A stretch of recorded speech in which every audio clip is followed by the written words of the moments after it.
Hi, my name is Vesna Karapetrova, and we're here today at Canadian Macedonian Place on Tuesday, April 29th, 2014, to interview Mr. Chris Vasilev for the Canadian Macedonian Historical Society. Welcome, Mr. Chris Vasilev, and thank you for coming today to share your life story. As a very successful businessman in our Macedonian community, thank you for sharing your story for the Canadian Macedonian Historical Society. It's my pleasure. We'll begin with where were you born and when? I was born in Macedonia in 1944, just after the war. My parents were born in Selo Buf, Egejska, Macedonia, and they moved during the wartime to Bitola. Great. Do you remember what year they moved in? They moved in 1942. From Buf? From Buf to Bitola, yes. Mm-hmm. And 2 years later I was born. So my sister and brother are actually born in Buf. And you were born in Bitola? Right, that's correct. Did your parents tell you the story on why they left Buf to come to Macedonia in the Vardar part? Well, the story was, which my father told me, was that he was drafted in the Greek army and was sent to the Albanian front, where many Macedonian youngsters those days participate. And in that war he was wounded in the right hand. So after the rehabilitation, when he came back to the village, he really couldn't do much because he had an injury, and in the village, if you're not working on the farm, then really you have no existence. So therefore he decided to move to Bitola. So that was the reason why he moved. With his whole family? Or with the whole family, yes. Mm-hmm. Yeah, he packed up the family and one night he just went. Mm-hmm. And what was your father's and mother's names? My mother was Konstantin. My mother, no, sorry, I'm sorry. Mm-hmm. My father was Konstantin and my mother was Mitra. Mitra, yes. And the last name? Vasilev. Mitra Vasilev, yeah, and Konstantin Vasilev. Correct. When they went, this is interesting that they left Buf from the Aegean part of Macedonian, a village there, and went to Bitola in Macedonia again, but in the other part. Did your father start a certain type of occupation there? Do you know how they started? Well, he was still a young man, and when he arrived in Bitola, he could do some farm work in a limited type of a thing, and he enrolled with some private individuals there to try to learn some skill, on which he succeeded. He was apprenticing as a carpenter. Later on he went and studied to be an accountant, and it was interesting that we're coming back to that story because the accountant of the company I worked in Macedonia when I grew up asked me, he said, "You're Vasilev," he said. "I know Vasilev that looks like you." And so we discovered that was my father, and actually they were school's friends. They were together at the accounting school, where my father actually gave up because he had to support the family. So he was a smart individual, became a good tradesman, and then he retired as the president of the company that he was working for. Do you know what company that was? I forget the name of it, but later on, well, I would not remember the name. Okay, and your brothers and sisters, can you mention their names? Well, my brother was Simeon, my sister was Elena. My brother was born in 1936, so he was in Buf.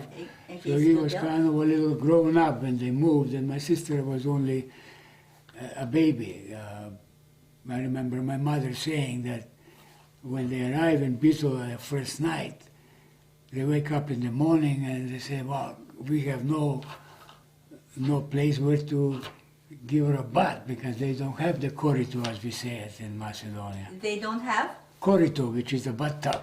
the bathtub. Yes. Right. So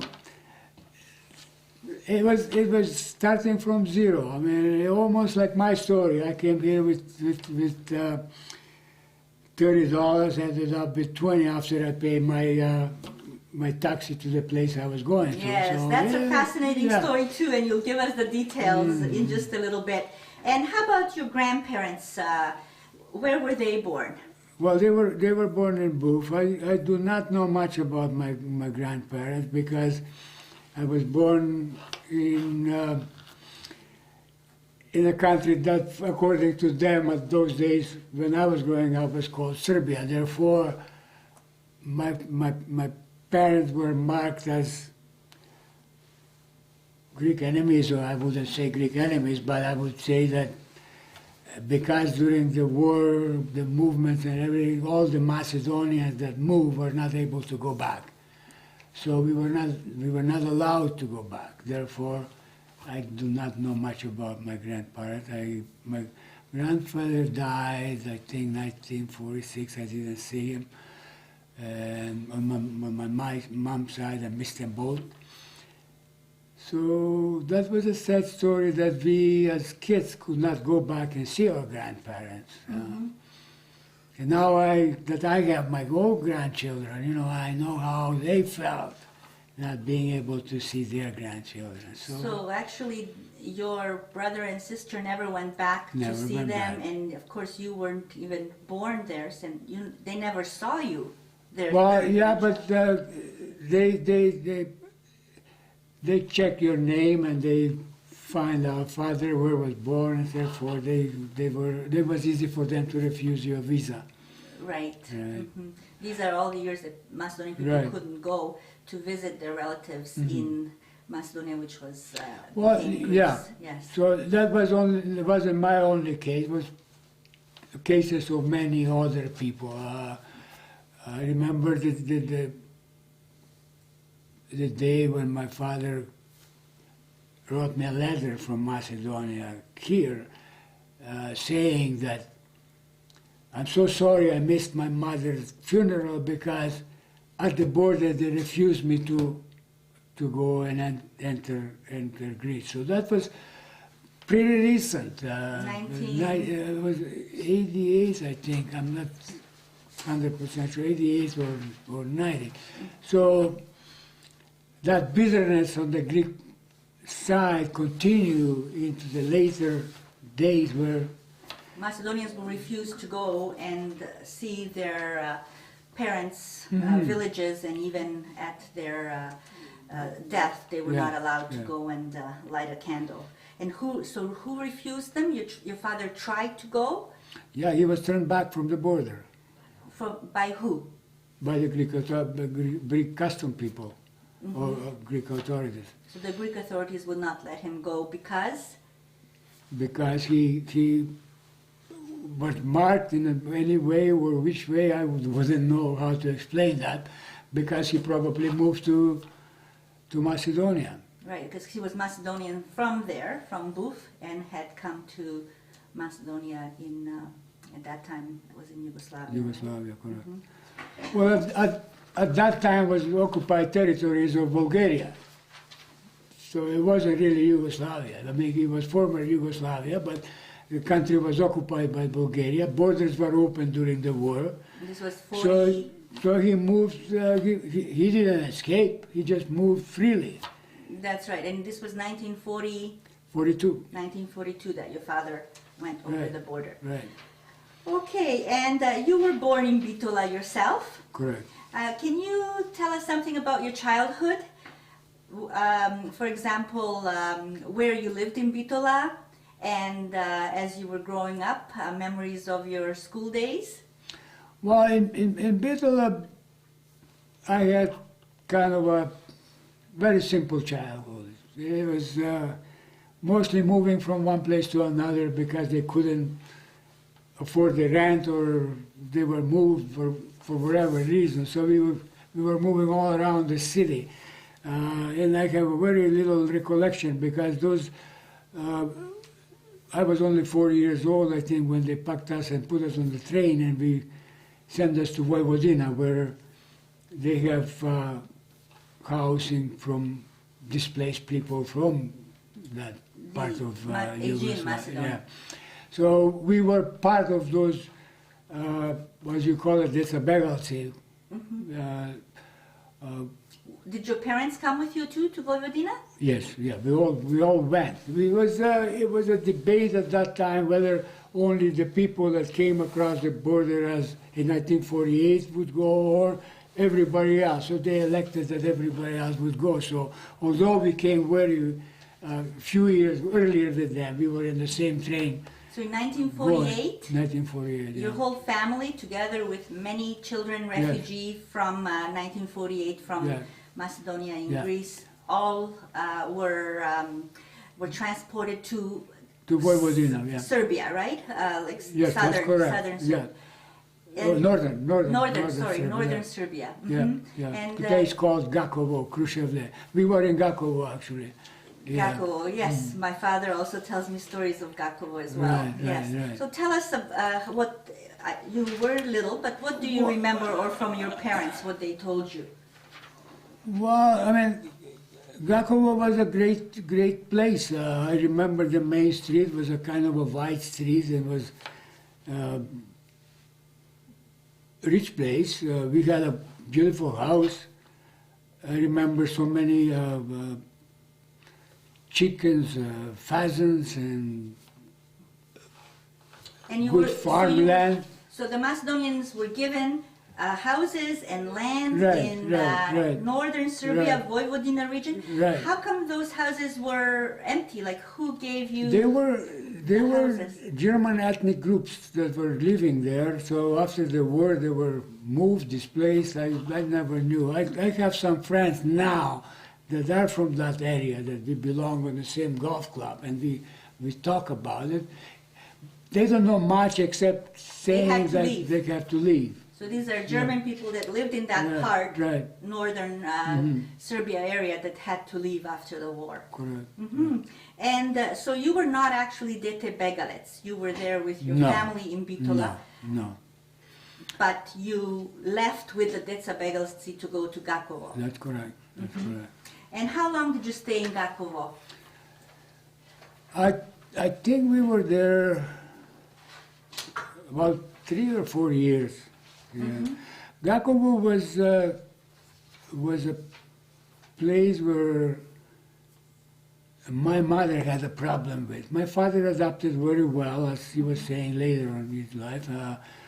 Created good friends there. There were so many Agates there that wasn't. We were not strangers to anybody because So it was nice social life. Absolutely, yes. But my mother had a problem. She was complaining that the water is not what it's kind of a bothering her for her health or stuff like that. But I don't think it was the water. I think mentally she was ill to go back. She could not accept the fact that she has to be so far away from where actually she belonged. She was always kind of if I go back my memory and remember, she was always saying the border would open, we would go back to the village. So that was kind of The hope. the hope, and she couldn't stand to be there. She, one time, I kind of very hard to remember exactly what he said, but she said that we are, in a way, we are not evil, and we are living in a places where we're going to be evil in the future, because this is not ours. This is the spirit, the dušata na The soul. yeah, od другите луѓе што му зедоме куќата. Oh, that is It's quite gonna sad. punish us in the future. So it was So more, she felt she was very sad emotional. about the Germans who had to leave Yeah. Vojvodina, who had to leave their houses, and now you were given Yeah. these houses. Do you remember who gave you the houses? Oh. I mean, like which government it was at that time? I have no clue. I mean, I was very young. It would be, was it Serbia or Yugoslavia by then?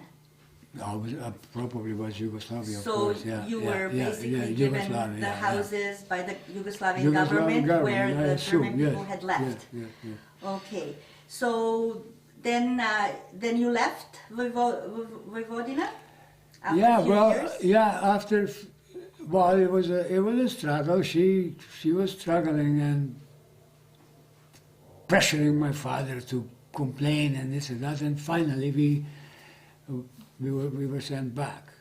So many of the family stayed behind, but we came back to Bitola. So my recollection coming back is very faint. I don't remember much, except when we finally established, had a house for rent.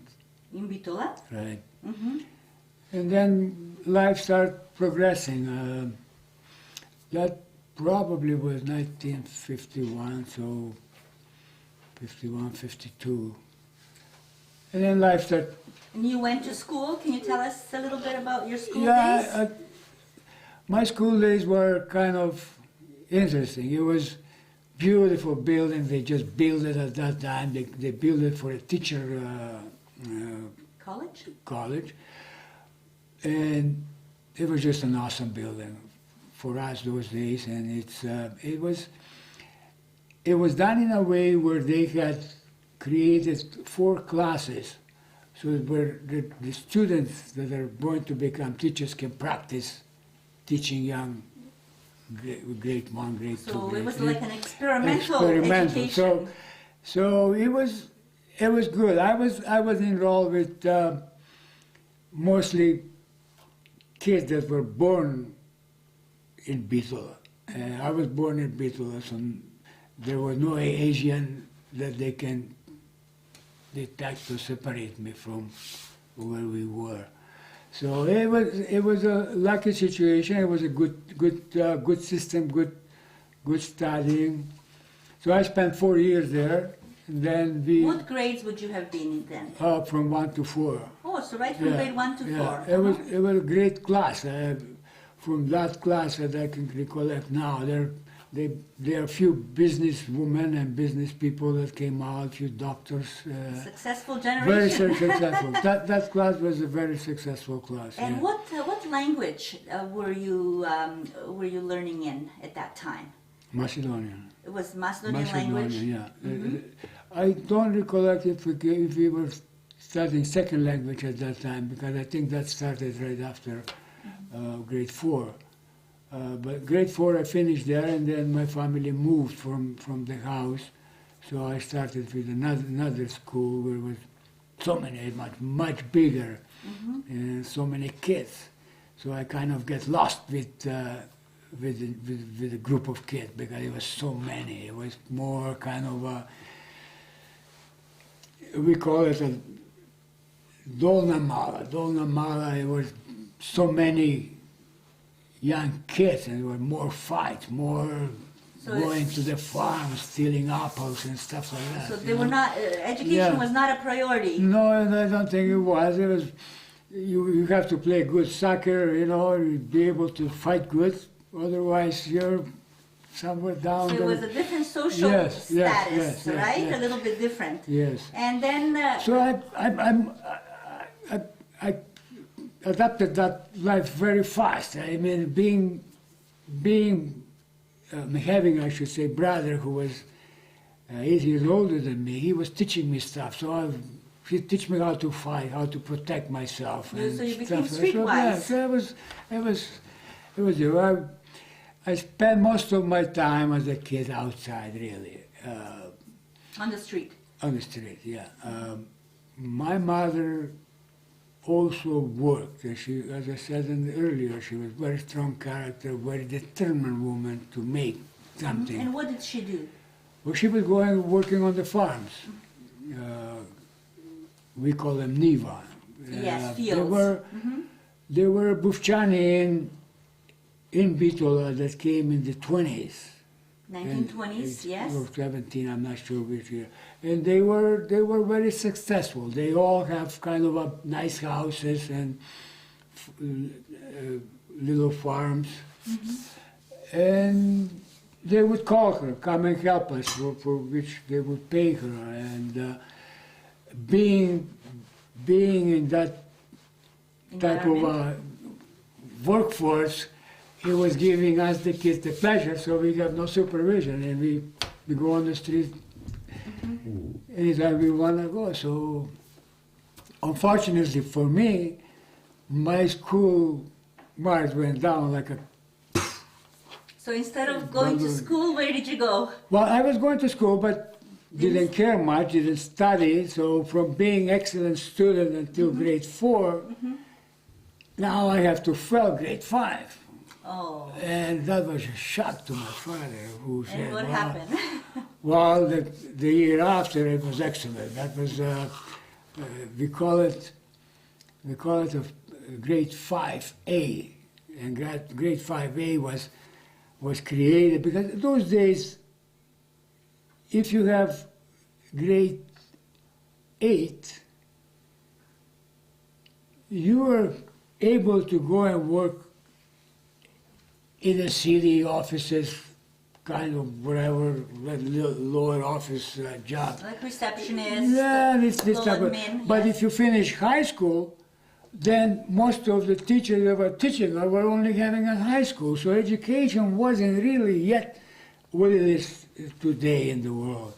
So grade 6, you finish grade 6, you're eligible to go and work, whether you're working as a shipper and receiver or become a tradesman, stuff like that. So it wasn't there. So therefore, there were so many kids in that year that I wasn't aware of failed They failed? They failed. So the school decided to create a class called 5A, and 5A were all failures. When I get in there, I say, oh my, what am I doing here? So you were Yeah, with the so I kids wake who up, failed, and after a couple of lessons from my father, I said, wow, this is not where I belong, so I better do something. So when the year ended and the ceremony was on, my name was called first to get a award for the best student of the year. So you improved tremendously. Yeah, so... What did your father tell you? Do you remember? Well, I mean, he didn't threaten me. He was totally opposite of my mother. He was a great gentleman. He just said, nice and quiet, he said, if you're going to continue the way you continue, sooner or later we're going to have a big problem. And didn't say much more than that. But my mom jumped up and said, yeah, I'll grab, we call it a masha for taking or mixing the fire in the stove. It's just two pieces of metal bent so you can grab the charcoal.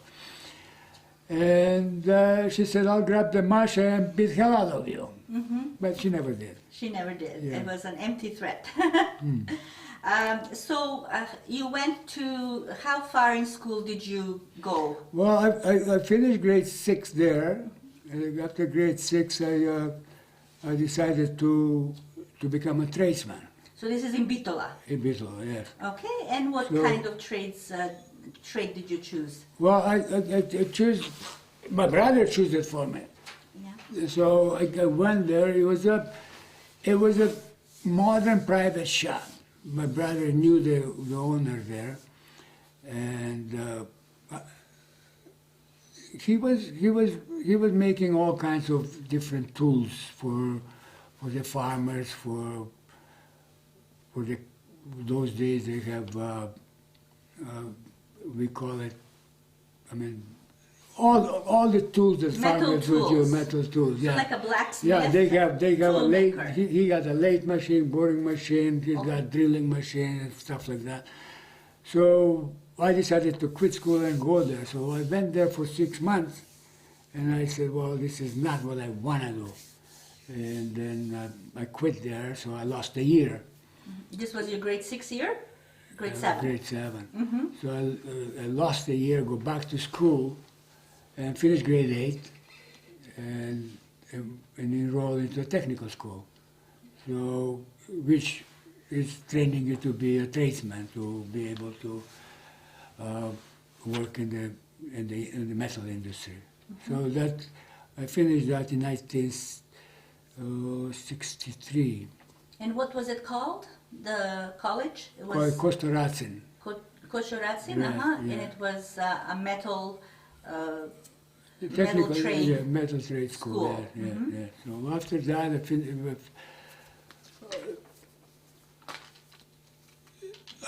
I start full-time working, and that's it. For somebody else? Yeah, Yeah? yeah. Who did you work for?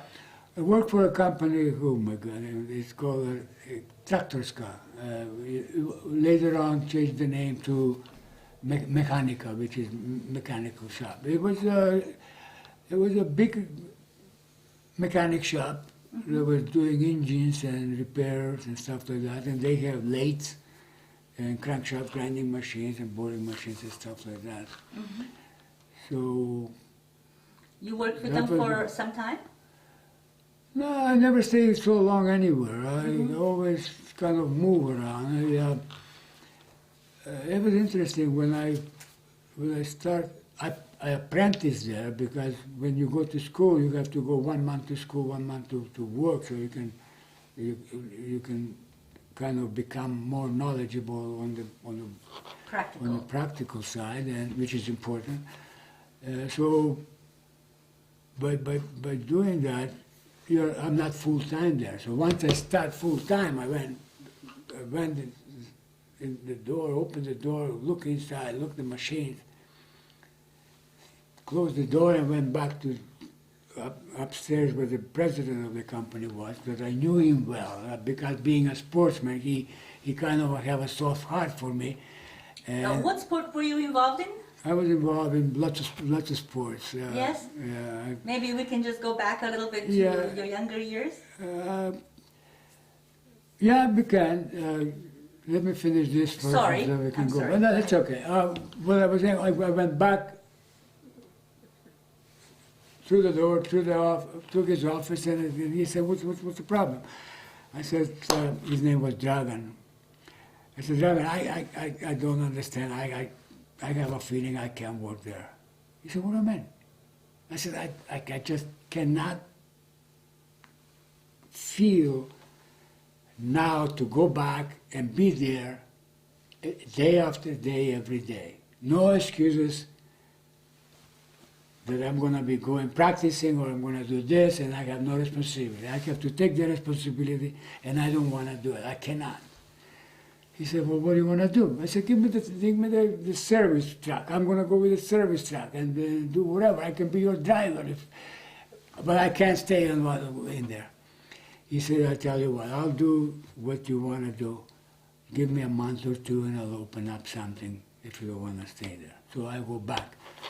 Well, guess what? A little bit later, I decided to move to Canada. Yes, how did that come about? Well, Let's talk a little bit about you said sports involvement in your childhood. Or yeah, well, I was a sportsman. teenager? So I was sportsman since I was 7. I was playing for the big boys. I was on goal. So This is soccer? soccer, yes. Uh-huh. So my brother had a team there, and they got no goalie. I'm there playing with the 9 years older than me. Okay. So I was in the sport. When I went to school, I played handball. It's not very popular here. It's 7 players against 7, and I was very good at that one. So all the time with the school boys, we got a fun going in competition with other schools. And about 16, I think at 16, I was playing for the youth soccer team of the city. For Bitola? For Bitola, the youth, yeah. Bitola soccer team? Soccer team, yes. So I got some good success on that. And in one match, I think I was 17, I could fly easily in the air, so I flew to catch the ball. The opposite player hit me in the head, so that was the end of my soccer. I didn't want to play anymore. I mean, you're on goal and you're blamed for anything that happened because they can only score against the goalie. And I said, oh, I have enough of this. So I turned into a boxing the day after. Boxing? Yes. Uh-huh. So I spent some time in boxing, and it was fun. Yeah. Traveling around, you know, and stuff like that. So you actually played seriously Seriously, and traveled yeah.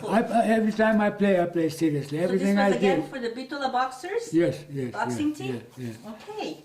So I was a champion in Macedonia, and once You were a boxing champion in Macedonia. Yes, and you're very modest to just tell us this by the way. I did it for Congratulations. 3 years. Yeah, 1964, I fought in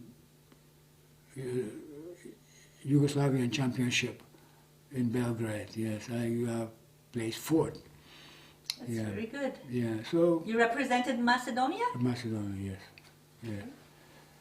And this was a tournament where, just for Macedonians or for the whole country, yes. It's a championship of Macedonia, of Yugoslavia, former Yugoslavia. Mm-hmm. Yeah, so it was a easy life that I had. Sometimes I think back and I say, why did I do that? I mean, most of my friends that after graduation, after finishing, because there were many in trade school, many of technical, and they all went in for engineering, and I had the ability, I had the chance to go for engineering because they opened up a engineering school in Bitola. University? Yes. Mm-hmm. Well, it wasn't university, it was kind of a college. College, next and level. Then you can go to university for another 2 years and you become an engineer. And all of them become engineers here and there, president of companies over there. But, you know, they have their lives, I have my life. Sometimes I look at it and say, can I find a reason to regret? But, no, I think it was okay. You made your choice. Yeah, I think it was a good choice. And why did you decide to come to Canada? Well, after I came back from the army, I was 64, I started working, and 65, March I was drafted in the army. So you came back from your boxing career and started work? No, it was the same well, time? yeah, I finished 1964 after the championship. I finished with boxing. You know, for me, all those things I did was, I'm in it because of the sport. I'm in it because I want to be different than anybody else, or I want to compete. So there was always kind of a confusion. Why am I there?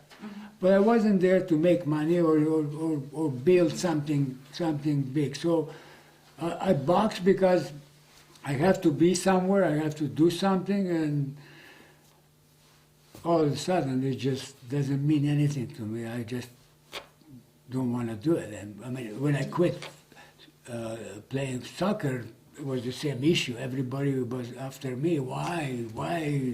You have so much talent, you should stay. But it was just a sport. So that's what really happened. I decided not to box anymore. Had a good 6 months of kind of a resting period. And as soon as I started working, actually 3 months later, I went to the army. Okay, tell us about the army. Where did you go and what was it like? Well, what it was like. Being Macedonian, you gotta go somewhere far. So where did you end up going? I ended up in Slovenia. As far as possible in Yugoslavia. Few more feet you're in Austria, so that's where I was. Yeah. So was there a reason for that, do you think? That Macedonians got sent? Well, I mean, I don't know. Well, obviously, when I think now, and when I look what's happening to Ukraine today, it was a reason, because what former Yugoslavian government wanted to do is mix the people to become what they call a brotherhood, bratstvo, jedinstvo, and separate the people from separate the army from the people that lives in the area, so they have no connection. Of course, for their military purposes, because if you have all your army in Macedonia, it's very easy to separate. Okay, when were you drafted? 1965. And how long did you stay in the army? Well, I stayed until a year and a half, until 67. Yes, and this was the normal period that all young men in Yugoslavia had to do? Yes. And yes, you yes. went to where? Ljubljana? No, I was 2 feet away from the Austrian border. It was a little town called Ajdovščina. That's all, next to Nova Gorica, New Gorica. I spent there 1.5 years. I have a good memory there. I was a born soldier. I could do everything for what the official wanted. I mean, the captains want, except the discipline. I had no discipline. Yeah, I had a problem with discipline. Can you tell us maybe one anecdote of those Well, times? there were a few of them. The major one was where I had discussion with my friend, one of the law officer rank interfered with that, and I said something back, so he swear my mother, and being Macedonian, we don't take that. Mm-hmm. So I... Was this a Macedonian? No, he was I don't know what nationality he was, but he was from a different province. He was not a Macedonian. Mm-hmm. So once that happened, he was on the floor, I was in the jail. So after that, I was moved back for a training again. And then, Mm-hmm. Were there other Macedonian young men in the army with you, or was it very mixed? There were not too many, not too many, not too many. And what language did you speak among yourselves? Serbo-Croatian. Serbo-Croatian. Yeah, yeah. Okay, and you stayed in the army for 1.5 years, like everybody else, and you finished your term. And then what happened? Well, what happened was part of what I was saying. My troubles were there. I mean, I was dressed up, come back home, and my father said, "Well, listen, I sent you a letter to let me know when do you need the clothes to send, and you never answered it, and you're home, so what happened?" I said, "Don't worry about it, I have no problem making money." But he said, "How did you make money in the army? Nobody gets paid." I said, "Well, because we were so close to the Italian borders, I have a connection and bring all kinds of postcards from Italy and sell them to the So you had a little business venture going. Plenty of money I made there. So that was part why I got to jail a couple of times, because I never stopped selling them. And when they cut me, they put me to jail. Which army jail is nothing serious. It's just you have to do a little bit of cleaning of the walls and stuff like that. So and once I came to Bitola, a couple of months later, I got job back to the company I was practicing and started working. So it was a good year. It was a good year. That spring, actually that summer, I had great fun, and at the end of the summer, it was time for going back to school, and my girlfriend at the time was about to go to university in Zagreb. She was supposed to study dentistry. She went for exams there and passed everything, and now we are debating it's going to be a period of time, because I was away in the army, so she's going to be away studying. So little did I know, I got married. So you decided to get married? Well, I decided to get married. My family didn't know, their family didn't know, so we were just runaways. So you eloped? So where did you elope to? Struga, in nearby Ohridskoje, so is Ohrid Lake. So why did you decide to elope, run away? Was it because opposition Well, from the parents? Yeah, opposition from the well, in their family. Her father was still practicing. He was a veterinarian, and her sister just came back from University of Zagreb. She was also a doctor. Was no chance. Was no chance. I mean, I'm a grandfather now. Never mind being a father, and you want your child to go to university, and then all of a sudden you will not give a permission So to. was that the main So we reason they were didn't. We didn't against try you? to ask. We didn't ask. You didn't ask. Yeah, we just ran away. And what is your wife's name? Zdravka, Zdravka. And what year were you married? 67. 1967. So tell us about your wedding. Where did you elope? You eloped. There is no wedding. So you Runaways don't have weddings. okay? And So we ran away. We ran away to Struve, and we just rented a room to see how the things are. I had a friend that drove us there, and he was my connection to know what's happening and wherever. So we rented a house and stayed there for a couple of days, and finally we were discovered. And later on I was trying to figure out why I was discovered. How did they find out? Because I thought that my friend betrayed me. But actually, the police were looking for us all over. And they couldn't find us. The house that we rented from, he was the chief of the police in the city. So they never searched his house and never find us. So once he heard about us, then he knew. He said, I got those people in my house. But fortunately for us, I mean, her family was ready to take her away in any event. It doesn't matter what it would cost. But my family found out in the meantime because my mother was the drive. And they took a taxi, they came over there, and they saw us downtown before my wife's family found us. And they explained to us that they're here to take her away.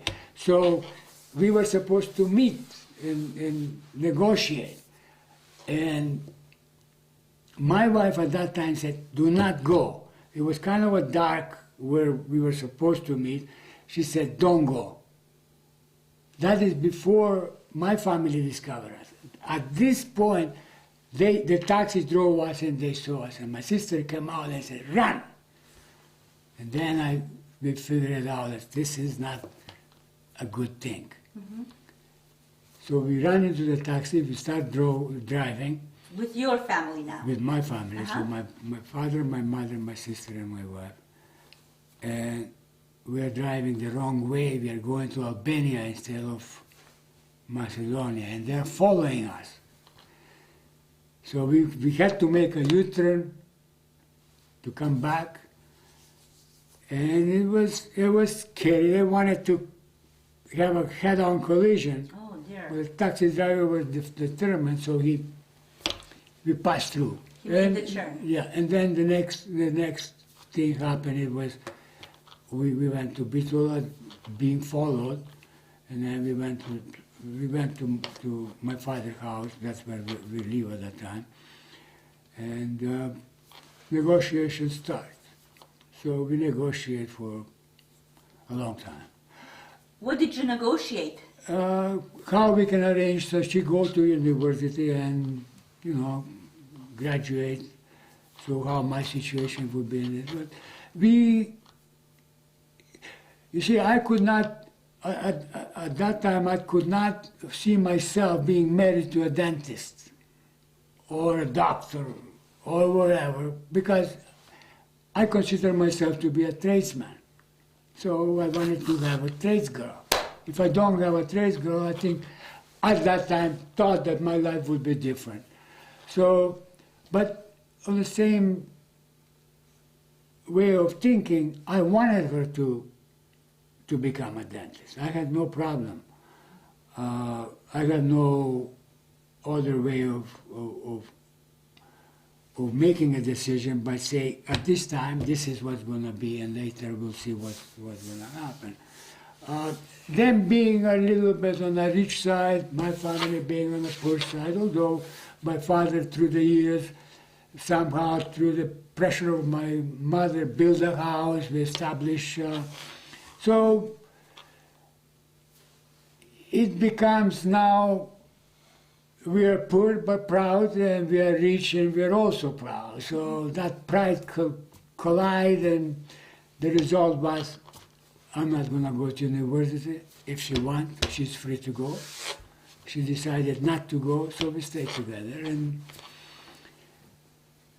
9 months later, we got a baby.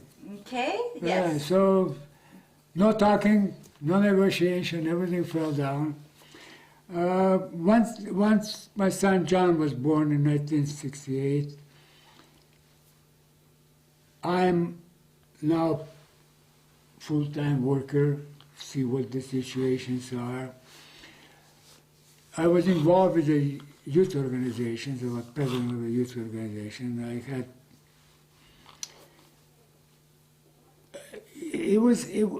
there were different times.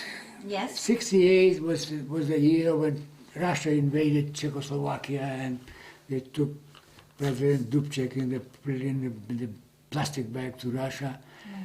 So the Communist Party put pressure on the president to go around and talk about the Communist Party and get membership to grow. On the president, which president? The president of the youth organization in the city Yes. I belong to.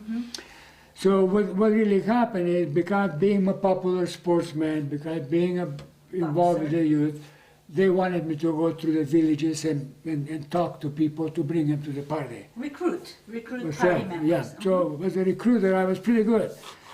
But when we had the meeting with my organization, presented what I recruit, I can remember like today, the president of the company looked, and said, "We go back again." And I know he's looking for my name is not there.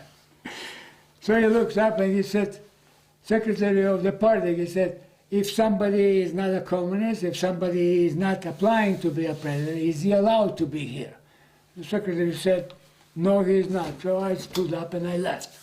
So that was my end of thinking that I'll be making success in there, because I didn't join the party. Although I explained that, I said, I'm so young still, I'm so rookie, I have my own lifestyle, I don't think I'm ready to join the party because I'm not grown up yet. So that was my excuse, stood up and left. So after that, things not being the same anymore, so I started looking to where I can go. So was your job in danger? Well, some people start writing down some negative things about me, so it was time to... Did you know that not joining the party would have such negative consequences on you? I knew. And so tell us why you decided not to join. Well, my father was a farmer. He didn't get involved in any of the political movement. My brother grew up as a young man, and the propaganda was huge, so he became a communist. But when I grew up, I didn't see no difference between communism or capitalism, because I didn't know capitalism. I knew few private people. I practiced for a few months with one. I saw how he was working. Therefore, I had no interest to join a party and contribute to what they already contributed to. I had no ability of mind to change anything. Therefore, I said, why would I want to get involved? And I had more sympathy for some of the people that my father told me through the war that they got killed because they were rich. Or they only had one or two people working for them. So I had some home education, not like an education, but just by talking I picked up that my father wasn't really for it. He had more sympathy for the people that he worked. He got not so much success with the people that he's working now. So it was kind of a in between the lines decision not to. And then that made you think about coming to Canada? Is that how you decided? Well, I had nothing going for me. Because you were not able As to I said, I had no problem making money. I made money everywhere I went. Since a young kid, I never asked my father for any money.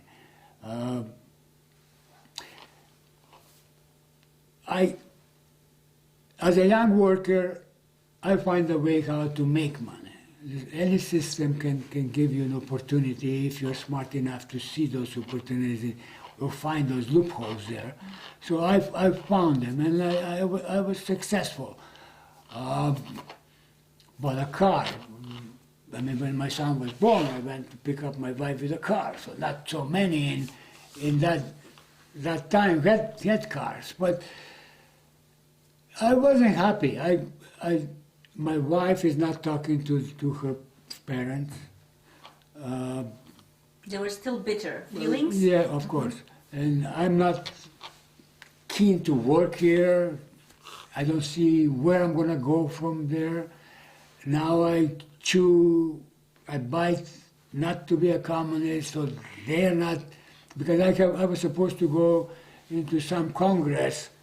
I mean, I was in few congresses. One of my congress was the 8th Congress of Youth Organization in Macedonia, and that's a good reason not to join too. What happened? In Skopje. What happened was, I mean, we were so young. I went out with a couple of guys, and it was Utrinski Novosti, which was a newspaper there, morning news. It's a Serbian paper? No, it was a Macedonian paper in Skopje. And we were about so many delegates on that Congress. And we open up the front page. It says, the new president of the youth organization is Tito Petkovski. Tito Petkovski, yes, Petkovski. Tito Petkovski, we haven't voted yet. So that was, when I was going through, should I become or should I become, that came to my mind. I mean, already it had been done. So what if I'm going to vote or not? So why would I want to become a party member when things are already been done without us knowing? So I mean, there are so many stories in there that I can talk about. But my final decision was there is no room for me to stay here, so I have to go somewhere. In the meantime, my brother was already in Australia. So I wrote him a letter, I want to go there, and I got a friend in Sweden that tried to get to Sweden. And then my father said, well, why don't you write a letter to your uncle in Canada? Maybe he will help you. So on my research at that time, I found out that through some my friends in Austria, that the Canadian embassy in Vienna has opening, advertising actually for skilled people to come to Canada. So you don't need to have a sponsor. If you have, it's even better. So on that, we wrote a letter to my uncle, which agreed to sponsor me, but just myself. And so we went to Belgrade and put the papers for all of us. So we have no problem. We were approved in no time, and we arrived in Canada. When did you arrive? So that was 1969. It's funny how it worked. I was the coach of the youth boxing team of Macedonia. So we were representing Macedonia in Croatia. So it was June 4th, I was here. May 1st, May 30th, we were in Šibenik, Croatia, still with the youth boxing tournament. boxing. So it was kind of, am I going to go or I'm not going to go? So, but we did move here. Did you move by yourself or with No, your whole family? it was a whole family. My uncle didn't know that we're going to be the whole family until we got approved. So therefore he was very upset because my uncle is a Bufchanets and he's got the good Buf mentality. How he's going to find himself. He's alone. He's going to find a job, support the family. He didn't know, same as I don't know today, that the new Macedonians coming here are way different than what I came from. So he was kind of very concerned of how I'm going to exist. So, and how he's going to support me.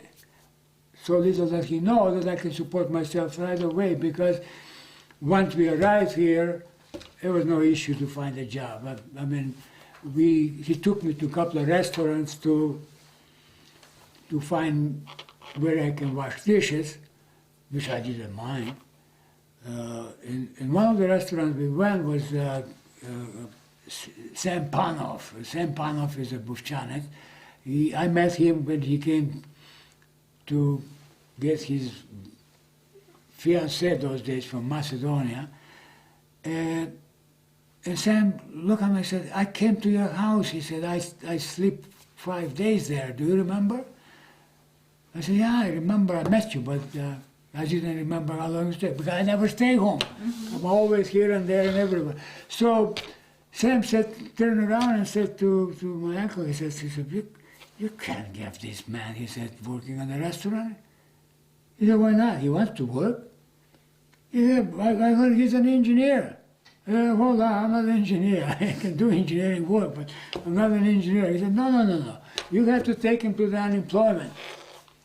So my Uncle Alex said, okay, let's go to the unemployment office. Once we go there, he asked him what he can do. So I asked him, I can do any machines that he can show me. So he, fair enough, opened up a book, he started listing. And I said, oh yeah, I can operate this, and everything else. So I said, well, listen, you are not the problem. The problem is your English, through my Uncle Alex translation. He said, we have to send you to school. My Uncle Alex looked at me and said, they want to send you to school. I said, no school, I want to make money. I didn't want to go to school to Macedonia, I'm going to go here. So he said, well, if he doesn't want to go to school, I'll give you the names of these companies. You go there, if they want to hire him with no English, that's fine. So fair enough, we went to the first company, and they interviewed me, and they brought some Croatian guy that can translate. So in no time, they said, okay, you can start tomorrow. So on the way out, this Croatian guy said to me, he said, you know what, I think I'm going to have a problem with these guys, because they're all English-speaking people here. But he said, go across the street, it's a company called Multi-Purpose Machinery. They're Croatian. They'll hire you right away. So I said, don't worry. So I go over there. I started the next day. So 2 weeks later, I called my Uncle Alex, and I said, Uncle Alex, we want to clear up the bills now. Said, who were you? Were you living with your Uncle Alex? Yeah. No, actually, I stayed there. I stayed at my Uncle Alex one night. The next night, I have a good friend here, Stasek. He was established here at the time, and he had a car. So he took me to his place, because once I get the job, I couldn't go from Scarborough all the way to Wilson and Kill, wherever that was. So Stasek took me to his house, because it was very close there. So I stayed at his place, while my wife and my son stay at my Uncle Alex. At this time you had one son? Yeah. Okay. Yeah. So then, I got the job, so the 3 nights my wife stayed there. Then we found a place close to work. We rented a flat. So that's where I called my Uncle Alex in the flats 2 weeks later, and he said, where do you find the money? I said, what do you mean where do I find the money? I work. Yeah, I said, but you saved that much money? I think it was about $300 or something those days. But I paid my wife's way from the money I earned in Macedonia. So it was only $300 that he paid for my ticket. So he was so surprised, but what he didn't know was that at the company I start, as Croatian man said, he said, when you come in the morning, you punch a card here and you work. If you go out this door again, you punch a card again. And if you want to work, the company is open till 12 o'clock midnight, you can work as many hours as you want. So it was not an issue, And So you had lots of overtime. And in order to save 25 cents or whatever it was for the bus, I ran from work to home. I mean, I was. So that's the story of the beginning. So between my uncle and Stase, it was a start. You had a good start. Well, it was a good start. Yeah. What was the company in the West End? Multi-purpose machinery. And how long did you stay with multi-purpose machinery? Didn't stay long. What happened was, I guess it was my luck, because all my life I didn't stay in one spot too many. I was a great on handball. I quit, I went to soccer. I quit soccer, go to boxing. Now, probably it's in my genes not to stay in one spot. But the company was a great company. Vietnam was booming those days. The war was going. So they supply so many parts for the U.S. Army. But I think it was some kind of a politics involved in there, and I probably said something that I should have not said. So it was 3 or 4 weeks later, I think they said that they slowed down and they would let me go. I didn't hear any otherwise, but he said, there is a company in Mississauga that would love to have a man like yourself. So I visited that company and they gave me a job. Worked there for about 6 months, and they were actually making fish screws that I'm making today myself.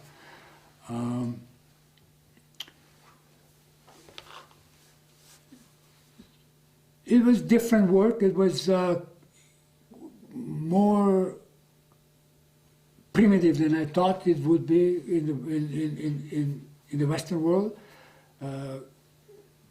But I adapted, and it was going well. It was long traveling. So somehow I saved money into this. We're talking a very short period of time now. It's a 7-month period. Then I bought a car, and then I lost a job there for a reason that I could not stand the person being, how I should say, running his company. No,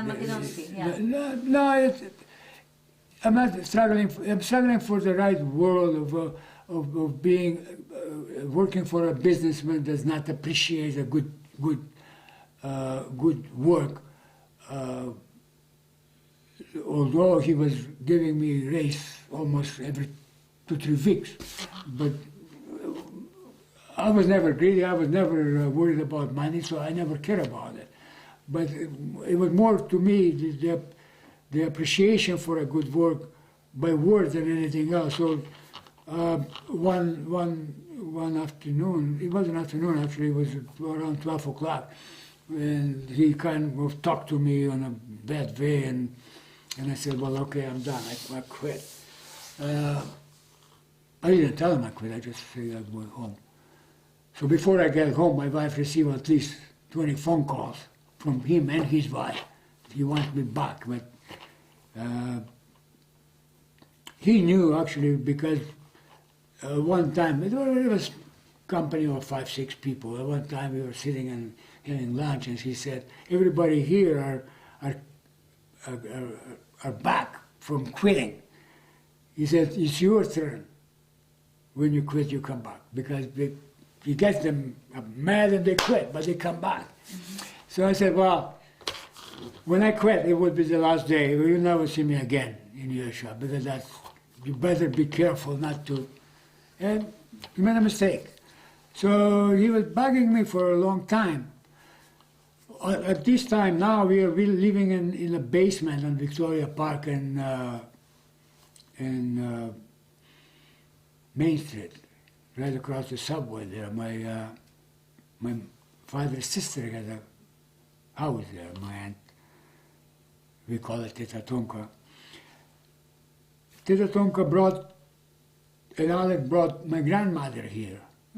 So my grandmother was still kind of healthy. And so you saw your grandmother in Canada. You couldn't see her in Bitola, but you saw each other in Canada. That's correct. That's correct. How was that reunion? Oh my God, it was great. It was great. Can you tell us about it? Well, I mean, the whole thing was joy for me, because I only saw my uncle once at night while he was traveling through Bitola going to France. My auntie, I never saw her. I mean, I saw her. I've been with her in Vojvodina, but I never had any recollection, you know. So it was joy when I came here and I saw them all. You know, it was just an absolute joy, and a grandmother too. So, I mean, all of it is beautiful. My uncle was kind of disappointed in me, very disappointed, because of my action to come with the family when I promised him I'm coming alone. So he demonstrated that. He didn't come to the airport to pick me up. We arrived there, we don't know what to do. So my wife, she was studying French, so her French was pretty good. And spoke to some of the custom officers there and arranged to get the phone call to my uncle's house. My auntie answered the phone and said, well, they find their way to the airport, they'll find their way to Kennedy Road. Really? Yeah, so how did you go to Kennedy Road? We took a taxi. I had $30. So I paid $10 for taxi, and now I left with 20. And I said to my wife, hey, this is not going to be easy, as the people were saying it. So, but it was. So, because of being I mean, I don't know if I would do any different, because I'm a pretty strong character too, but it wasn't meant to trick him by any means. It was a way of looking back to what our people went through, because I did not consider myself a petrol bar. I don't know how to... Yes, someone who comes here just to earn money. Yeah, I did not consider myself a petrol bar. But I did consider many of our Macedonians or Bufchani that went out to find a better living, and we call it pechelba. So earn more. Well, when my uncle decided to bring me just alone, I decided to bring my family, because I did not believe in the pechelba. Pechelba was the man goes, makes some money, brings the family. In that sequence that it happened through our petrol body, as they call them, many of them ruined their families. Ruined? They never saw their wives, they never saw their children, they remarried. It was so many troubles that started. So I said to myself, wherever I die, they die with me. So we were here. That was the only reason that I sometimes feel bad. And I have apologized to him for my actions on that, but, you know, if he knew what I know at that time, he would have not been upset at all. Because I knew I can come in here and make the progress pretty fast, and not to be on his his shoulder, on his welfare. So that's exactly what happened. So being at the house at Main Street in Victoria Park, that little basement, was helping us because grandmother was looking after my son, because my wife went immediately to school. So I was supporting the family. She was going to school. Right after she finished school, then she applied my way to become a dentist. Now I sent her to university.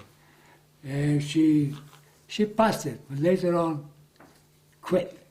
So to this day, I don't know what was the reasons, but as I promised them that she would go to university when I wanted her to go, I did it. Yes. So I proved the point to them. So one interesting thing I missed to say was just before we were going to leave Bitola, as I said, I made money, no problem. We had the best baby carriage in the city at that time. I brought it from Belgrade, the capital city of former Yugoslavia. So we are on the main street, and they live on the main street. In a beautiful house. And my in-laws, yeah. Family, yes. Right. So because Bitola was unique in a way. I don't know so many other cities in the world that have that, but we call it a corso.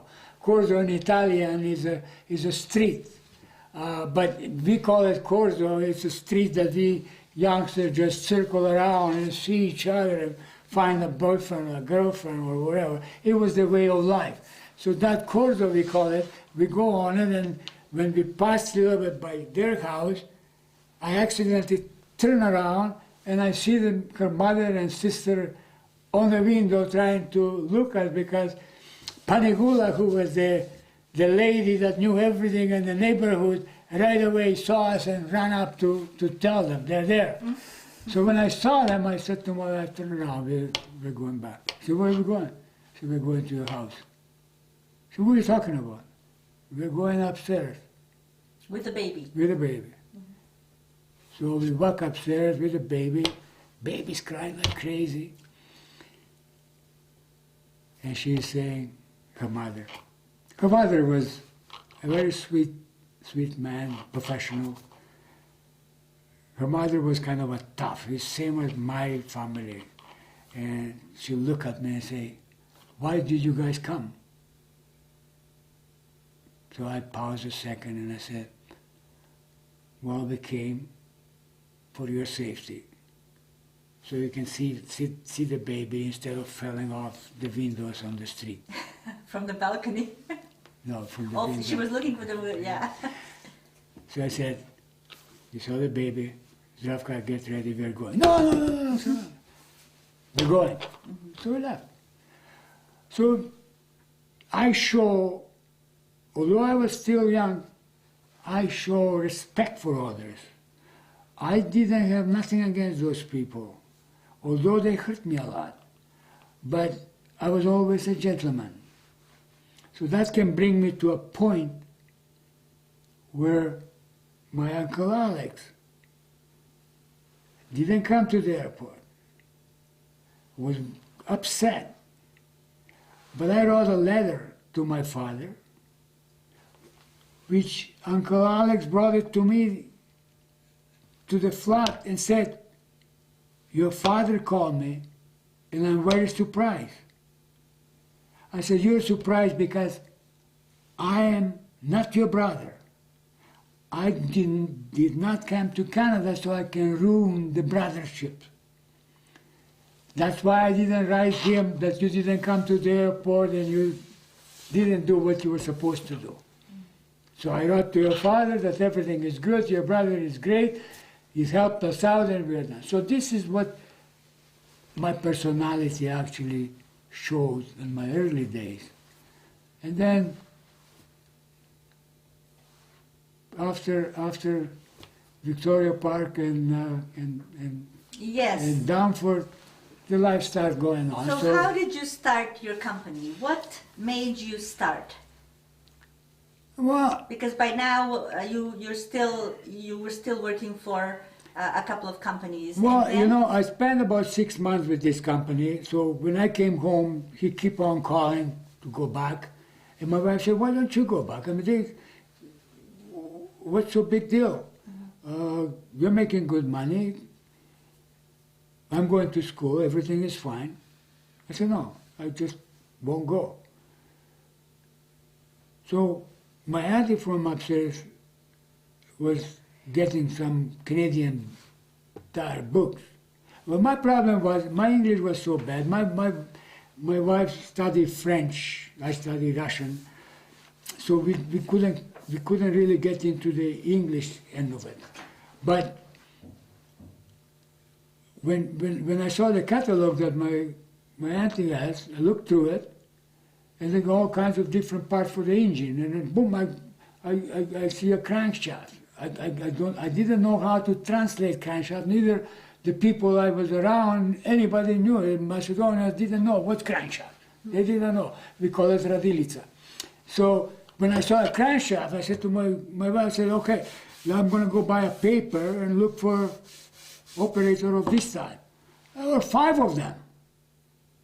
So she called one, and she said, immediately, we pay so much, bringing him right away. But she said, it's 3 o'clock now, what about tomorrow? No, I said, but she said, we were supposed to go somewhere, I just don't know. But anyway, we went there. So I'm not speaking any English, my wife is translating, and the man said, he said, it doesn't matter, what you show us is that you can do the work, because crankshafts have a standard in the automotive industry, so if you know what model is it, what number is it, you can find in the catalog, and we give you the sizes, so you don't really need to speak to anybody to explain anything. So it was done. So I got the job, and he took me to second day.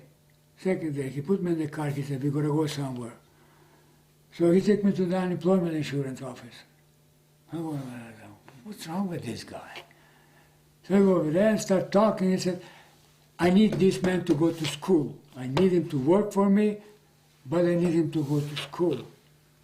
So they said, well, okay, it looks like you're desperate to have him, so we can have him. So they made arrangement that I can work, but he didn't want me to stay home, to just study. So I go to school and work for him. So I go early in the morning, and 3 o'clock I leave to go to school, about by 10, 11 o'clock or not. So I passed 6 months that way. So you were learning English learning after English and working for him. You finished your job at 3 o'clock. Yeah. Yeah, he was a great man, that Quinn. I just find over the weekend that a year or two he passed away. We became a life friends, great man. So working for him about 6 months, I think. He had an injury there. And after the injury, I lost the feelings for measuring, and that was the end of that job. So now I'm being off work for almost 3 years, if I recollect. Well, yeah, almost 3 years. Because of your injury? Oh, the injury, yes.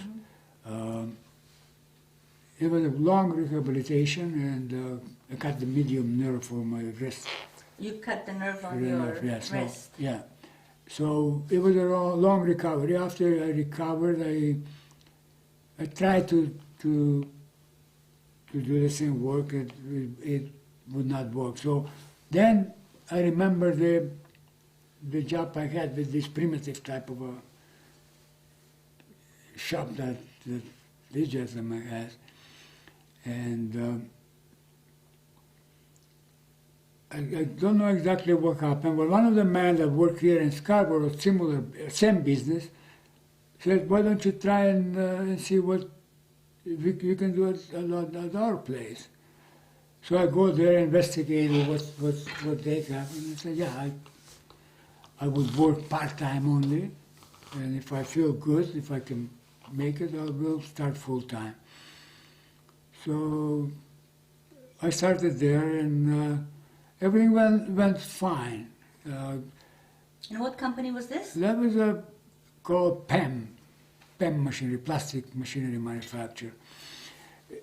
I made few innovations for him to improve his business, and at this time my wife is working for a dentist's office, Dr. Konstantina Angelov, and we're having a good time.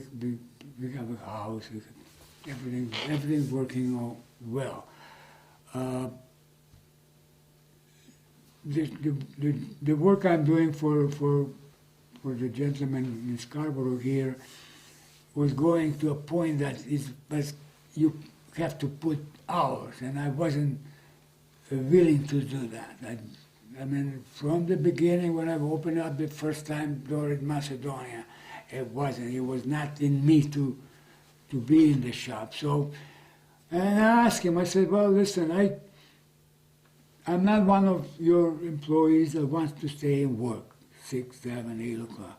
I want to make the 7 hours in 3 hours, and I want to go home. If you can do something about it, I would work for you. Otherwise, I will not start, because I was still part-time at the time. Mm-hmm. But he said, well, I'll accommodate that. So we started working on the piecework, because I wanted to go home and have fun with my son, who was coming from school earlier. So it worked for a while, because of working on a piece, which we call it piecework, was very attractive for me. I put more innovation, and I started making large sum of money for those days, which have him think that I'm an overpaid individual. Therefore, 7 months later, I think, that I worked for him, the relation ended, because he thought that he would now be able to do what I'm doing with some of the guys that I trained for him slowly. So that was the year that my wife was supposed to go back to Macedonia. This was 1974. Yes. So 73, 74 was a kind of a year that I had lots of fun. I mean, as I said, work, no work, and still young, get involved with the Macedonian soccer team here. Yes, so you got involved while you weren't able to work. Because you were recuperating. Yeah, well, Alexander, I forgot his last name now. Alexander was, those days he was a member of the Okama. Okama, and that was the... Yeah, he was involved in it. The Macedonian movement? Right, of course. Mm-hmm. He invited me to be part of that movement, and I have no interest to doing volunteer work in any movement. Mm-hmm. So I refused. But when he invited me for the soccer team, I said, yeah, I will help. I have some knowledge, and I get involved with it. I was the secretary for the team. I brought the players from Macedonia here. We have a good time. What year was this? That was 1973 at the end, 74 season we play here. Mm-hmm. Yeah. So you were a treasurer of the Macedonian team? Soccer team. Team in Toronto? In Toronto, yeah. And you brought the Macedonian team from Macedonia here? Players from Macedonia. Yeah. Many of them are still here. Yes, they decided to stay. Yeah. It was interesting, one day at the golf course that I belong, we have a caddy that would carry our bags. So this caddy looked at his name card and said, I said, Christovsky, are you Macedonian? He said, yeah. Where are you from? I said, from Bitola. Oh, I must know your father, I said. So he started explaining his father worked for General Motors and this and that. It just doesn't ring a bell. The next morning, I'm on the golf course. He runs from the clubhouse. Mr. Vasilev, Mr. Vasilev, I said, come here. I said, what happened? He said, of course you know my father. You brought him into the country. Oh.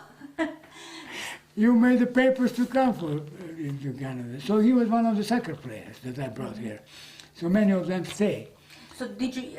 Can you tell us a little bit about how you brought the whole team, or was it individual? Well, guys? I brought almost the whole team. I mean, I brought 10 players. So you guaranteed them? Yeah, well, we guaranteed them. I did not guarantee them. We have our team here, executive team, and so we decided we arranged for them to have apartments, and of course we pay them on a weekly basis to play for the Macedonian team. And who was paying them? We were paying them. When you say we, meaning? We, the members of the committee, or the team, the Macedonian community. We charge for attendance. We belong to a national league in Toronto those days. Okay, so you had games and charged for them. Right. Who was the president of your? Dragan Dekovsky, Dr. Dekovsky. Okay, and you were the treasurer, and there were other people. Committee, other people involved. Yeah. So as I said, I had a fun with them, and then my wife was supposed to go to Macedonia to see the situation there, and because I didn't mention from the beginning, I only came here to make a little bit go back, because my life there was very good. So you wanted to go back I wanted to go back, yes. So I sent her with my son to go and see what it is and how it is. So I said, well, okay, I lost the job. I'm not going to tell nothing. Let her go. When she comes back, I'll explain what else is happening. So she did, and she came back and she said, well, things are not what we think they are in Macedonia, are changing, so I think we should decide to stay here. So this is, were you still involved with the Macedonian soccer team at this time? No, not at that time. I was already away from it. So we are talking now in 75. I mean, 75, yeah. Mm-hmm. What was the name of the soccer team? The Macedonian? Macedonian, Canadian Macedonian. Canadian Macedonian soccer team? Right. Mm-hmm. Was Angelo or Giro at that time in the team? Angelo, Angelo was everywhere. I mean, you speak of Angelo, Angelo was in any organization. I don't think he was in the committee, but he was with us, of course. Supporting. He was having a team before that. He had a Macedonian team before that with Steve Stavrov, and I remember his wife talking about doing the laundry for the soccer team when we were in. Yes, Tina Argiro. Right, in Cuba. Yeah, but at that time I don't remember if he was in the committee. I think he was not. Yeah, it was a good group of people. We tried to do something that really was not achievable, but we gave the Macedonian a pleasure that they saw our team finishing the first year, second or third, I don't recall it now. Mm-hmm. So it was a great experience.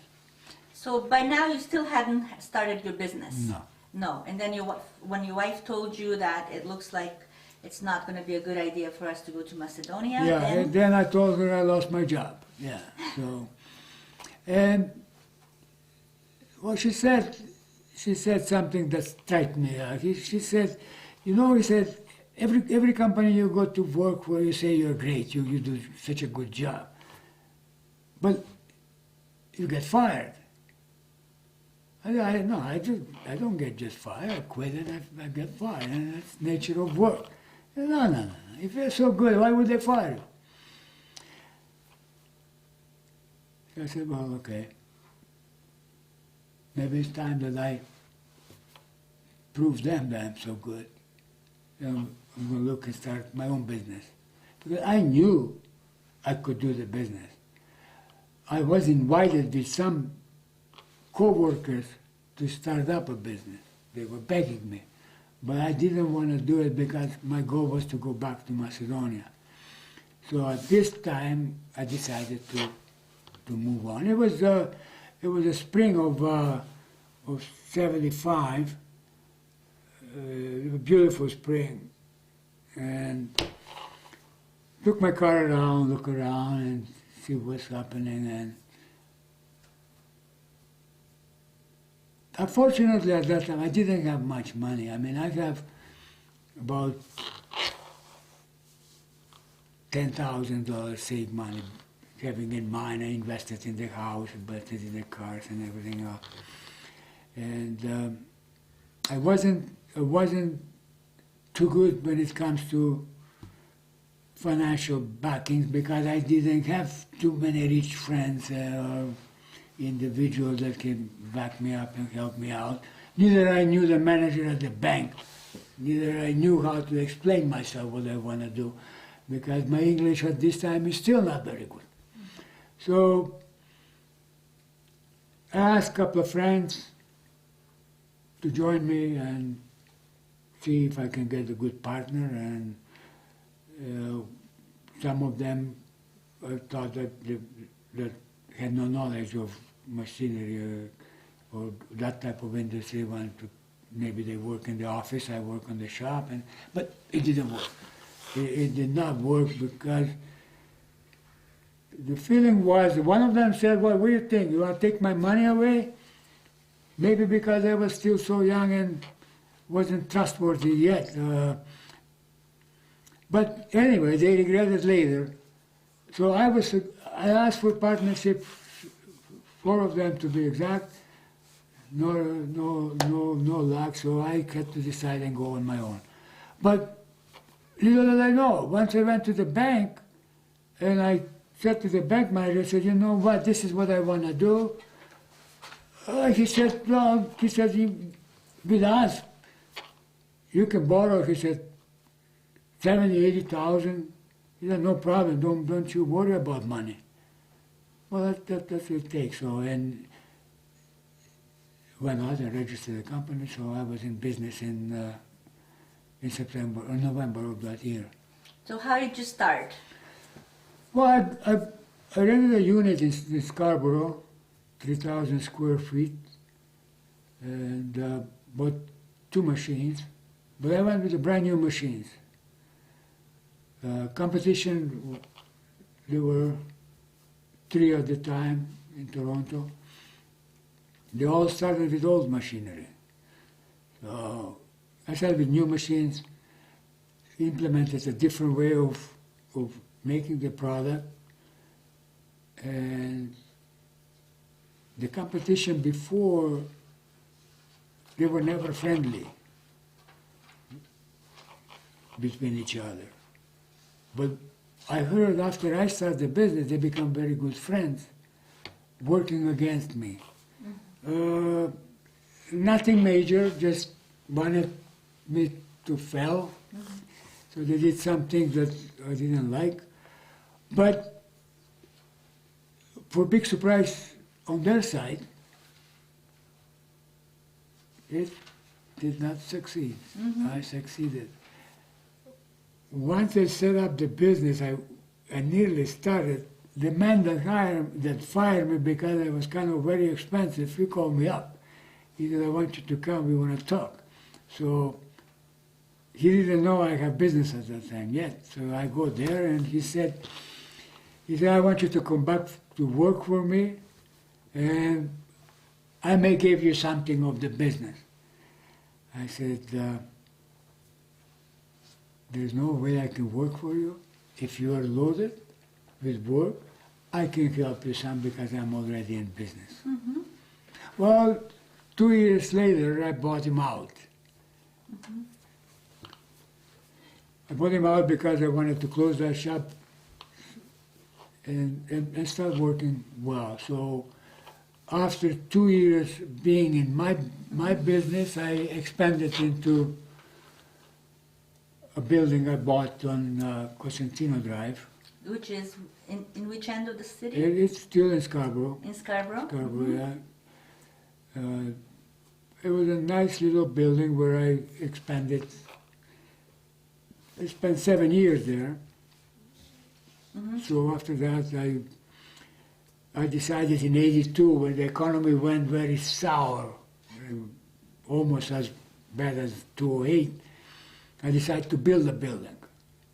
I bought a land in Morningside and 401 and built my own building. Then we moved to 30,000 square feet. The things were going good. We became the largest North American feed screw manufacturer. Yes, can you explain to us about your business? What are feed screws and what are they used for? Well, feed screw is a very, very old product. Grandmother used to have a meat grinding machine.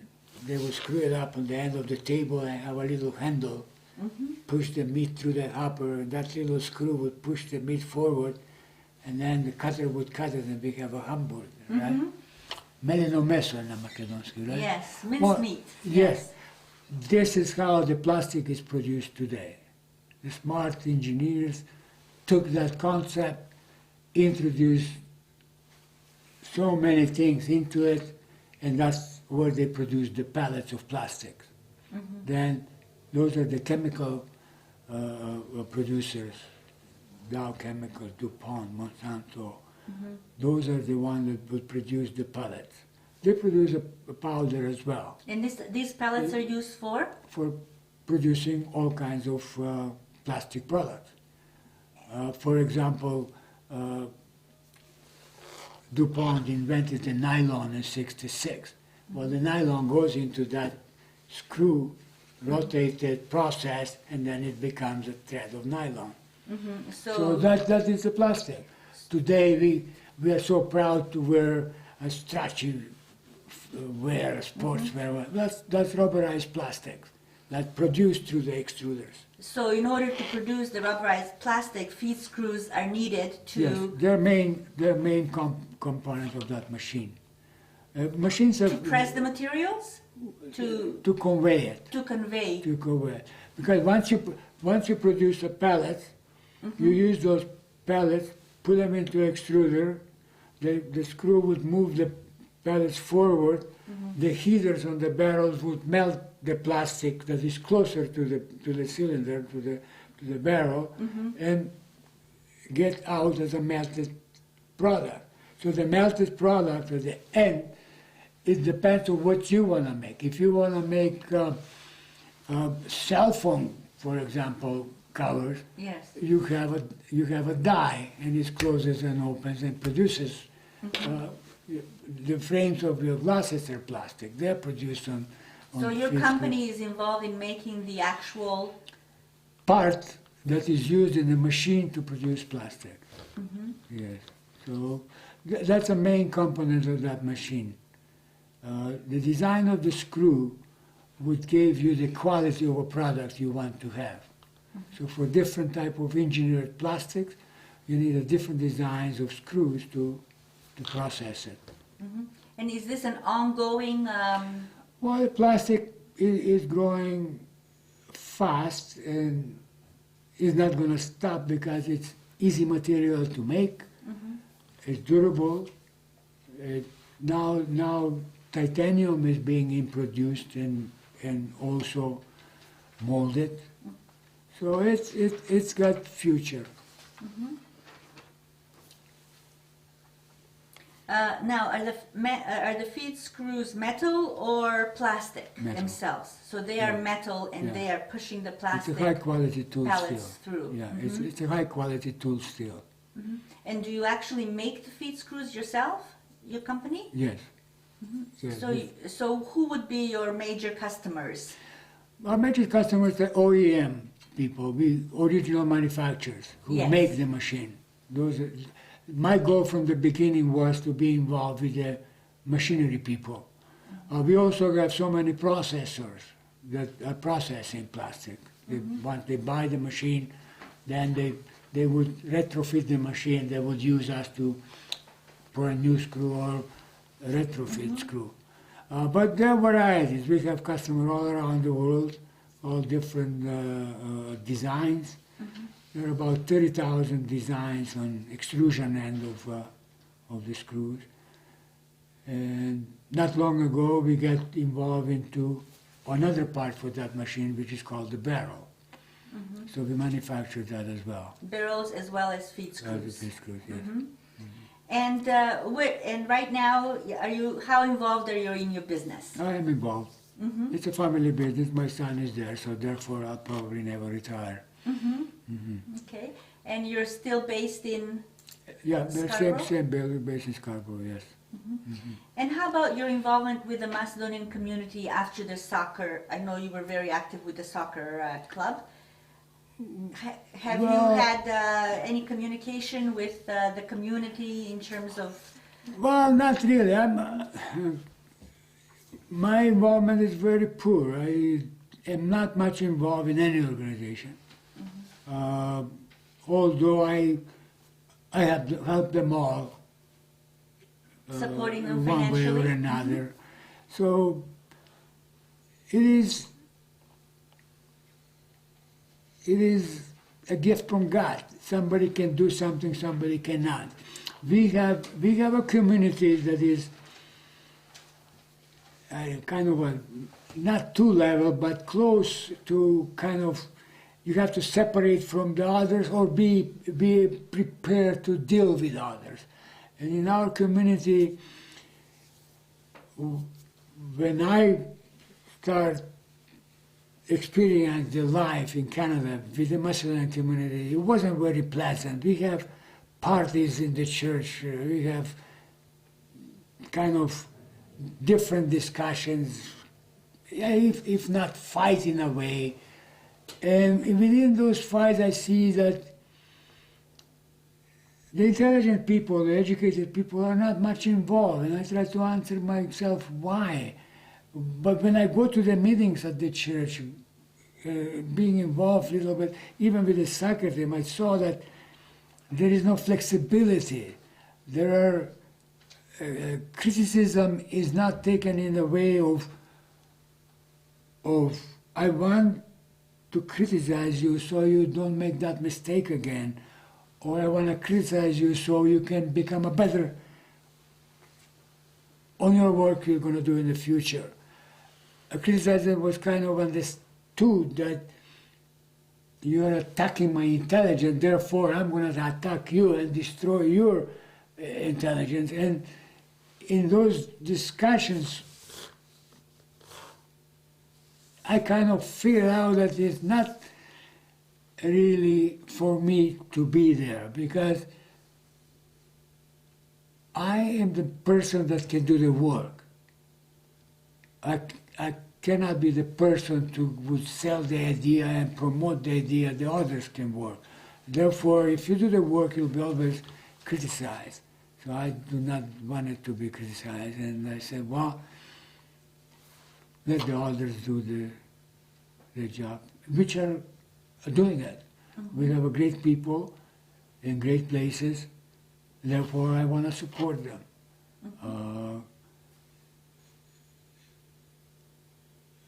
Will I do a volunteer work? Yes, I probably will. But I don't really have the time to say, yeah, I'm going to commit to the volunteer. I just recently was thinking of where I should maybe give 1 day a week or wherever. But all my life, I didn't stay in one place. I didn't commit to one thing. I'm always somewhere, doing something. From the early days, from one to another, to a tennis in Canada, then in golf, and it's just no time. Yes, and in terms of your business, the way it has grown, you're really well known in the community for having succeeded in the business world. Can you tell us what was it that you think that led to that success? Well, what led to the success? Earlier I was talking of how do I start? The question was, how do I decide to start the business? I decided to start the business not because I wanted to be a businessman. I don't think I ever wanted to be a businessman. I wanted to have a good life. Businessman doesn't have a good life. I've seen them. I've seen the private operator that I apprenticed in Macedonia. He didn't have a good life. He was always worried about his business. He went to Germany for a week. I was 16 years old. He let me run the shop for him, although he had other people. And I looked at it and said, well, why me? I'm a kid. Mm-hmm. But he trusted me to run the shop for him, only for people, but nevertheless, he trusted me to run his business. So now when I look back to other people I work here, I find out it has some good things in it, but I didn't want to be the one. So finally I was pushed into it. I quit the job because of not having a nice boss. I was fired for no reason. The other, I mean, it was more than, there were 3 jobs actually, 4 altogether. All of my work in Canada, if I put it together, before I started the business in the feed screw industry that I'm in now, I only worked 9 months. They benefited more than I did because I put some invention for them that they were making money for a long time until I bought them out. But I was forced into it. I have an injury, and at that time still I had a pain. I still have a pain today, but I just don't feel it. That pain never goes away. But I was strong enough to learn to live with it and work with it. My father did the same thing because he was wounded in the Albanian front as a soldier, as I said earlier, and his 3 fingers never opened. But he succeeded, so my finger doesn't go that way. But it doesn't matter. I succeeded, but I succeeded because I was pushed by others. Because for some reason I felt that I'm not getting the chance I deserve to have. So that's why you're successful. I know of people that wanted to do business and they never did. They fell in it. It's not what you want. It's what you're determined to do. Yes, and your business grew very quickly. Well, it grew quickly because at that time I was, as I said, I was more into the development and of it than they were. Therefore, I created a better environment. I created a better understanding of the business, so I was able to grow very fast. So, as I said, I mean, 2 years later, I moved. 7 years later, I moved again. In the meantime, we start selling in Europe. We start selling in Japan. So, United States was our biggest customer. So we were moving rapidly all around the world. So I remember one day having dinner in Düsseldorf in Germany with a businessman from U.S. who was my customer. He said, Chris, he said, you have to think one thing. I said, what's that, Frank? He said, every country in the world have your screw. I said, Frank, how is that? He said, every country in the world I have sold a machine. Mm-hmm. And every machine's got your screw in it. Mm-hmm. So it was good. It was a good promotion. He promoted us to a few places. We get involved with some good corporation in Germany. Had a good relation, and we were just going.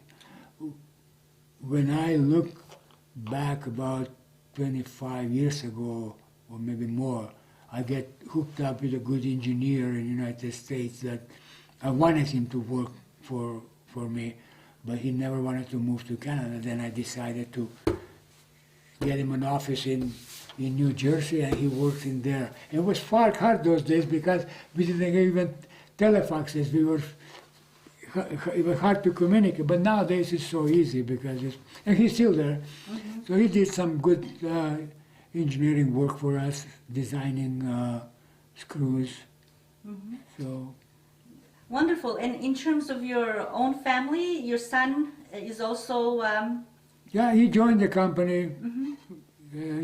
He's doing well. He actually implemented one more product, which I called earlier a barrel. Mhm. That's his baby. He wanted to have it, and he decided to expand. Mhm. So with the recession that we were hit in 2008, that actually helped us to be a bulletproof, and we went through the recession very well. And does your son?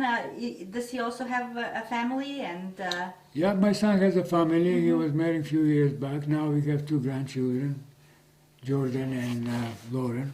your son's name? He's John. John. John, and you have a wife, Linda. And how old are your grandsons?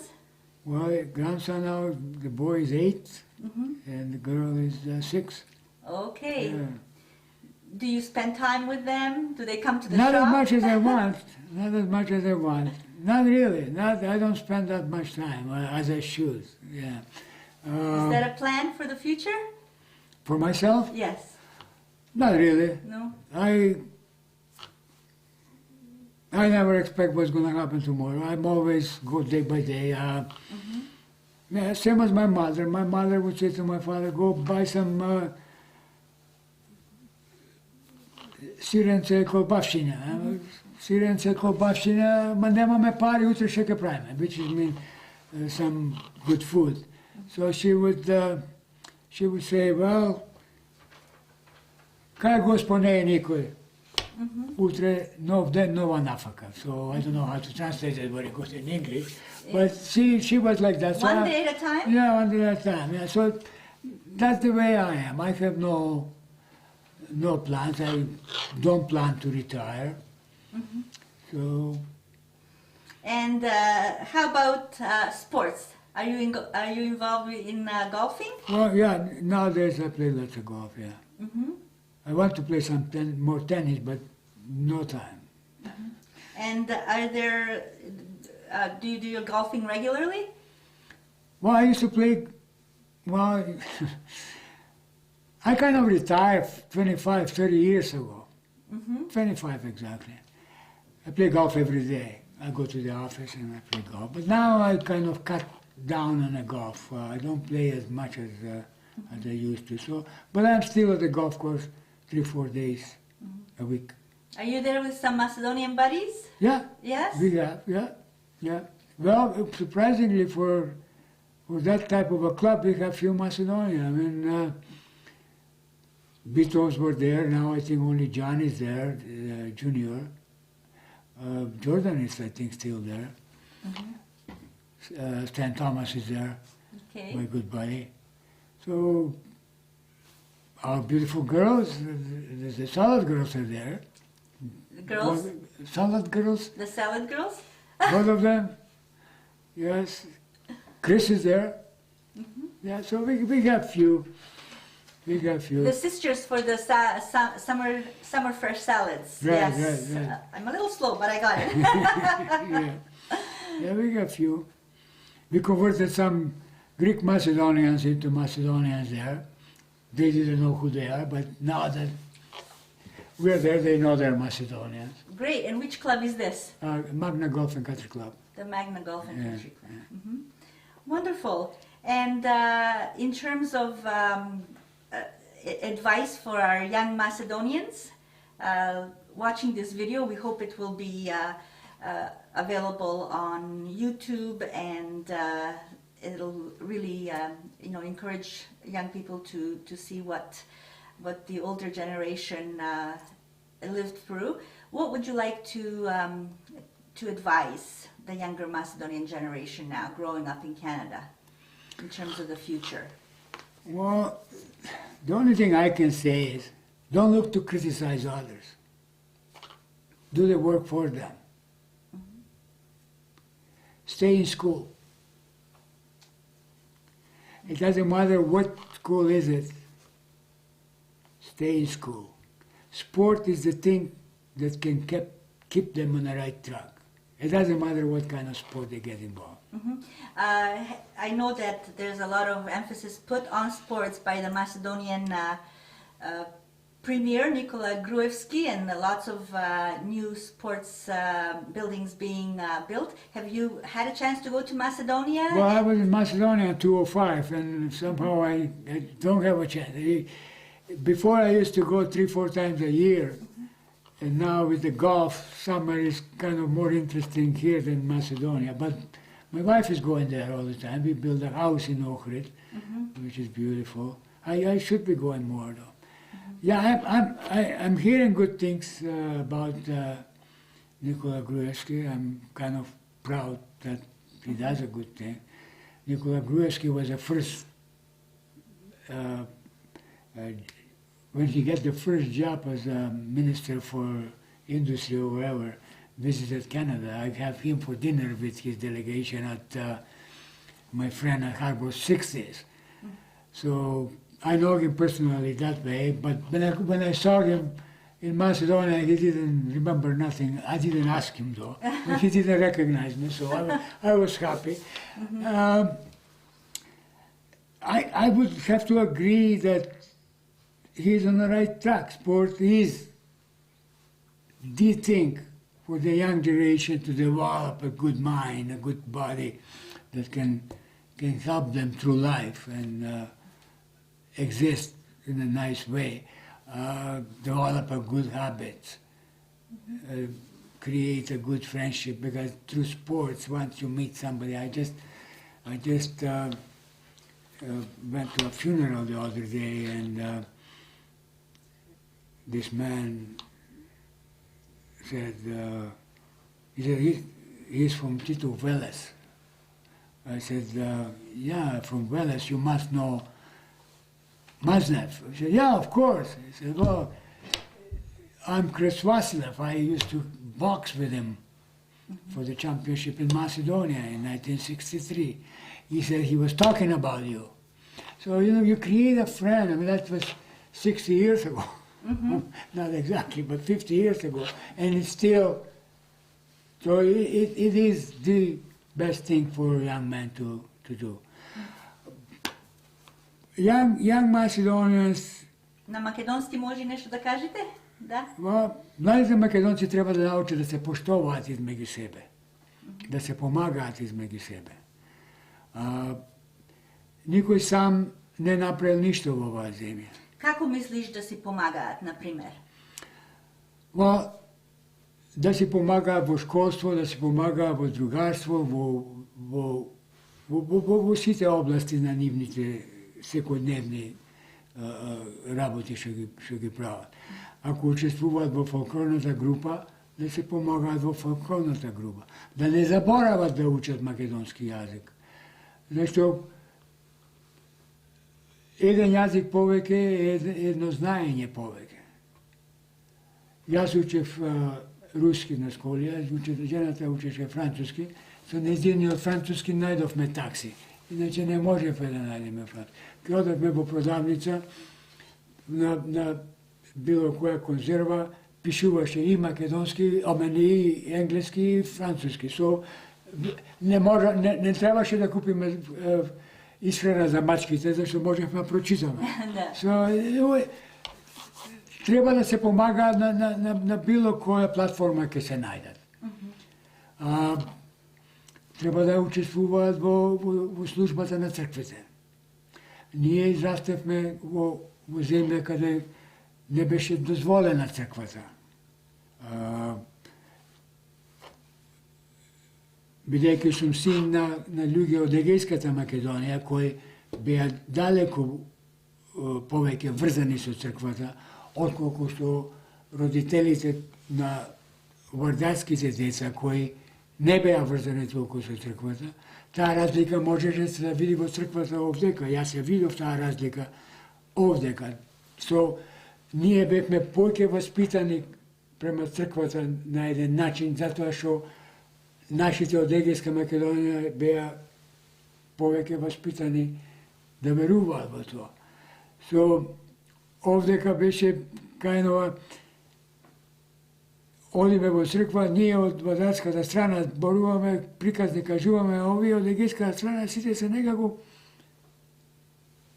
ја имаа веќе остварено. Кога одиш во црква не се зборува. Ние кој во црква немавме одено таму. Мајка ми ке не однесеше скришно. Очи татко ми не оставаше да не му направат некои проблеми и слично. Овдека е многу важно да имаме нешто што веруваме. Ако веруваме во црквата, ако ја посетуваме црквата, ќе ни донеси пријатели, зашто други луѓе македонци одат таму. Ќе се запознаат со другачина, со девојчина и слично. Значи, се што ќе стекнат таму, ќе биде позитивно за нивниот живот. Ако не одат во црквата, тогаш ќе видат други негативни работи, со кои треба да се расправат. Со добрите работи нема расправија. Добро, тоа е многу добра порека за нашите млади и сакам да ви заблагодарам. I thank you for sharing your stories, your experiences with us, and we wish you lots and lots of health and happiness.